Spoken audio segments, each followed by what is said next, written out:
Assalamualaikum warahmatullahi wabarakatuh. Salam sejahtera untuk kita semua.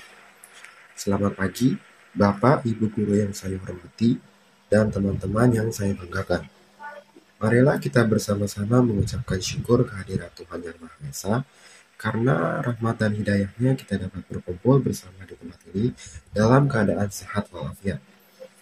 Hari ini saya ingin menyampaikan pidato dengan judul Bijak Memakai Internet. Hadirin yang saya hormati,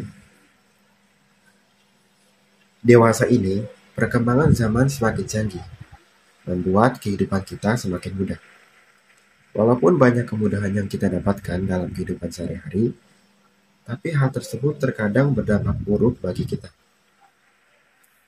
Internet dengan mudah dijangkau oleh siapa saja, baik tua maupun muda. Jika kita berpikiran terbuka, sebenarnya banyak manfaat yang dapat kita petik dari internet. Misalnya kita mendapatkan banyak informasi dan mudahnya dalam proses berkomunikasi. Namun sayangnya masih banyak orang yang tidak sadar bahwa internet ini disalahgunakan oleh berbagai pihak, seperti penipuan, pembajakan, dan lain-lain. Maka dari itu kita harus bijak menggunakan internet, sebab internet menjadi salah satu kunci untuk diri kita berkembang. Dan internet sendiri juga salah satu kunci untuk masuknya budaya asing yang tidak selamanya sesuai dengan budaya kita. Salah satu contohnya ialah pembelajaran jarak jauh. Di dalam pembelajaran jarak jauh ini menggunakan internet, semua perusahaan, sekolah, dan aktivitas di luar rumah itu dibatasi.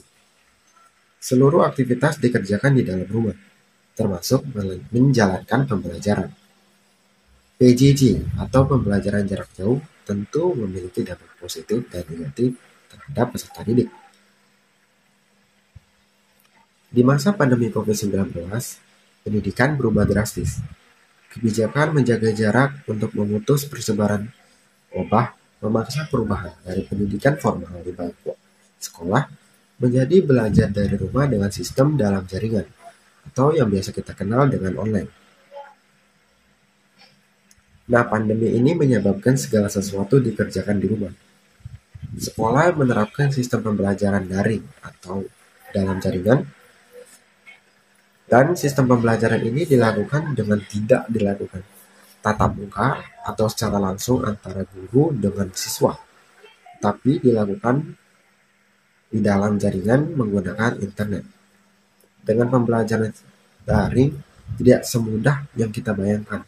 Banyak hambatan, rintangan di dalam mengikuti pembelajaran jarak jauh. Yang pertama, dampak positifnya. Siswa menjadi lebih mandiri. Pembelajaran jarak jauh ini, siswa dapat menjadi lebih mandiri terhadap menggunakan gawai atau menggunakan internet. Nah, karena itu, siswa bisa mudah mengotak-atik atau melihat berbagai sumber pelajaran di dalam rumah di berbagai situs website lainnya. Lalu penyebab dampak positifnya yaitu banyak memiliki waktu luang. Karena dikerjakan di dalam rumah, peserta didik memiliki banyak waktu luang. Setelah pelajaran online berakhir, biasanya peserta didik melakukan kegiatan lain untuk mengisi kebosanan, seperti menggambar, membuat puisi, atau melakukan kegiatan-kegiatan lainnya. Lalu berikutnya, stimulan materi pembelajaran. Nah, ini tadi materi pembelajaran di internet bertebaran luas. Siswa memiliki hak untuk mengakses pembelajaran dengan mudah, dengan leluasa.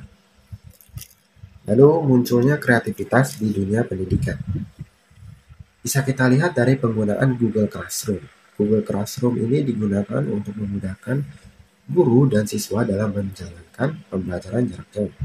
Di dalam Google Classroom, siswa itu belajar,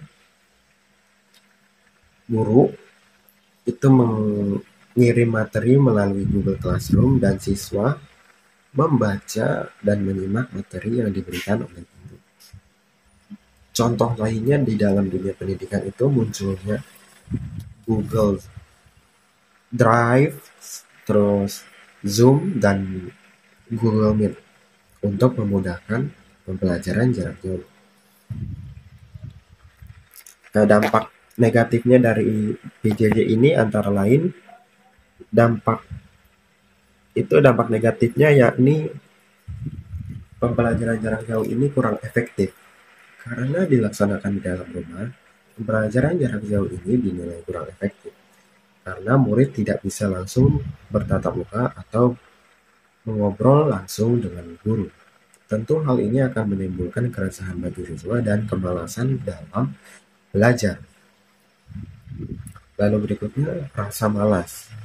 Tentu rasa malas ini tidak bisa dihindari karena di dalam pembelajarannya, di dalam praktik pembelajaran jarak jauh ini, murid itu pasti ada yang malas.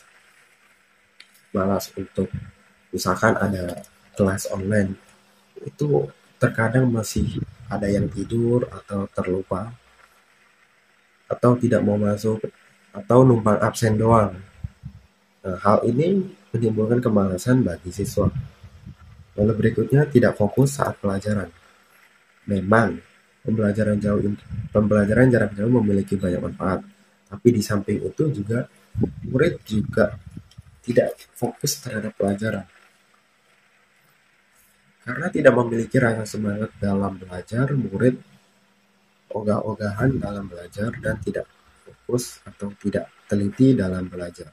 Dan hal ini tentu berdampak pula pada kedepannya. Seperti saat ulangan, mereka hanya mengandalkan situs internet lainnya untuk mengakses jawaban. Nah, yang terakhir itu candu atau ketergantungan internet. Seperti yang sudah saya bilang sebelumnya bahwa murid-murid tidak memiliki tanggung jawab di dalam pembelajaran jarak jauh ini. Murid-murid hanya mengandalkan internet sebagai fasilitas yang disediakan dan bebas menggunakannya tanpa jeda sedikit pun. Maksudnya mereka tidak menggunakan kemampuan otak mereka untuk belajar dan hanya bergantung kepada internet. Maka dari itu, kita harus bijak memakai internet di dalam pembelajaran jarak jauh ini. Karena berbagai kemudahan telah kita capai melalui internet ini. Maka dari itu, kita harus pandai-pandai dan bijak-bijak dalam memakai internet. Jangan disalahgunakan internet ini, karena berbagai manfaat yang kita dapatkan melalui PJJ ini dapat memberi kita kemudahan dan juga dapat memberi kita akses untuk kedepannya secara lebih baik lagi. Maka dari itu, saya ingin mengajak seluruh teman-teman untuk jangan malas. Jangan malas belajar di masa pandemi saat ini. Marilah kita bijak dalam memakai internet. Demikian pidato yang dapat saya sampaikan. Atas perhatiannya saya ucapkan terima kasih. Wassalamualaikum warahmatullahi wabarakatuh.